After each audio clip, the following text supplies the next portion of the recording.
খবর 24 সাথে আপনাকে স্বাগত। নতুন নতুন খবর জানার জন্য আমাদের চ্যানেলে চোখ রাখুন। নমস্কার, খবর 24/7 আপনাদের স্বাগত। দর্শক, আমেরিকান একাডেমি অফ নিউরোলজির জার্নাল নিউরোলজির অনলাইন সংস্করণ 23 ডিসেম্বর 2024 সেখানে প্রকাশিত একটি সমীক্ষা অনুসারে সম্প্রতি অনুমোদিত মাইগ্রেন প্রতিরোধের ওষুধ অটোজেপ্যান্ট অবিলম্বে কাজ শুরু করতে পারে। অটোজেপ্যান্ট হলো একটা ওরাল ক্যালসিটোনিন জিন সম্পর্কিত পেপটাইড, যেটাকে ইংরেজিতে বলা হয় শর্ট ফর্মে সিজিআরপি রিসেপ্টর প্রতিপক্ষ, যা মাইগ্রেনের ফ্রিকোয়েন্সি কমাতে ডিজাইন করা হয়েছে।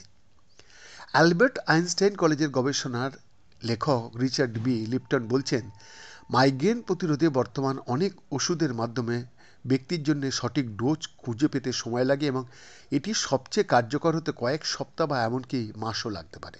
ব্রঙ্কস, নিউ ইয়র্কের মেডিসিন এবং আমেরিকান একাডেমি অফ নিউরোলজির একজন ফেলো, কিছু লোক এই পর্যায়ে পৌঁছানোর আগেই ওষুধ খাওয়া ছেড়ে দেয় এবং বন্ধ করে দেয়। এছাড়াও অনেক লোক বর্তমান চিকিৎসার সাথে পার্শ্ব প্রতিক্রিয়া অনুভব করে।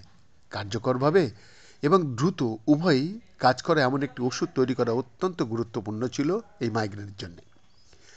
গবেষণায় দেখা গেছে যে প্যান গ্রহণকারী অংশগ্রহণকারীদের প্লেসিবো গ্রহণকারীদের তুলনায় প্রথম দিনে মাইগ্রেনের অভিজ্ঞতা কম ছিল বা যন্ত্রণা কষ্ট কম ছিল। উপরন্তু তাদের প্রথম 4 সপ্তাহে প্রতি সপ্তাহে কম মাইগ্রেন ছিল এবং সামগ্রিকভাবে অধ্যয়ন জুড়ে প্লেসিবো গ্রুপের অংশগ্রহণকারীদের তুলনায়।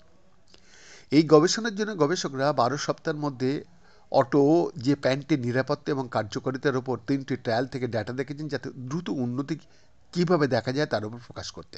অ্যাডভান্স ট্রায়াল, যা এপিসোডিক মাইগ্রেনে আক্রান্ত ব্যক্তিদের তালিকাভুক্ত করেছিল, 222 জন ড্রাগ গ্রহণ করেছিল এবং 214 জন প্লাসিবো গ্রহণ করেছিল।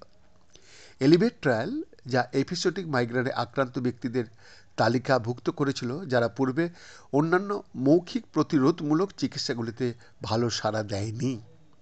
ওষুধ 151 এবং প্লেসিবোতে 154 জন ছিল। প্রোগ্রেস ট্রায়াল, যা দীর্ঘস্থায়ী মাইগ্রেনে আক্রান্ত ব্যক্তিদের তালিকাভুক্ত করেছিল, ওষুধে 256 এবং প্লাসবোতে 246 জন ছিল। এপিসোডিক মাইগ্রেনে আক্রান্ত ব্যক্তিরা প্রতি মাসে 14 দিন পর্যন্ত মাইগ্রেন অনুভব করেন। দীর্ঘস্থায়ী মাইগ্রেনে আক্রান্ত ব্যক্তিরা প্রতি মাসে কমপক্ষে 15 দিন মাথা ব্যথা অনুভব করেন আর কমপক্ষে 8 দিন মাইগ্রেনের বৈশিষ্ট্য থাকে। গবেষণার প্রথম দিনে 12% যারা প্রথম ট্রায়ালে ড্রাগ গ্রহণ করেছিল এবং অ্যাডভান্স ট্রায়ালে একটা মাইগ্রেন ছিল, 25% যারা প্লাসবো গ্রহণ করেছিল তাদের তুলনায়। দ্বিতীয় ট্রায়ালে এলিভেট ট্রায়ালে সংখ্যাগুলি ছিল 15% এবং 26%।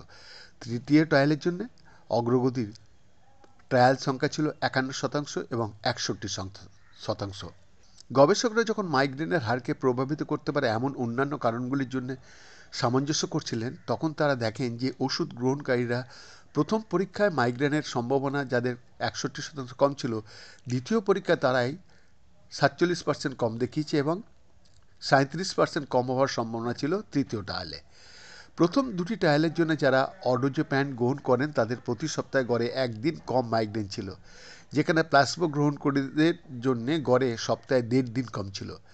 তৃতীয় ট্রায়ালের জন্য প্রতি সপ্তাহে গড় মাইগ্রেনের দিন প্লাসবো গ্রহণকারীদের প্রায় 1 দিনের তুলনায় এই ড্রাগ গ্রহণ যারা করেছিলেন তারা প্রায় 1.5 দিন হ্রাস পেয়েছেন।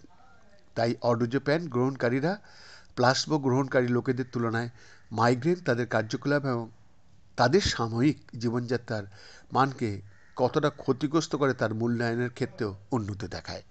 বৈদ্যনাথ দাসের রিপোর্ট, খবর 24/7।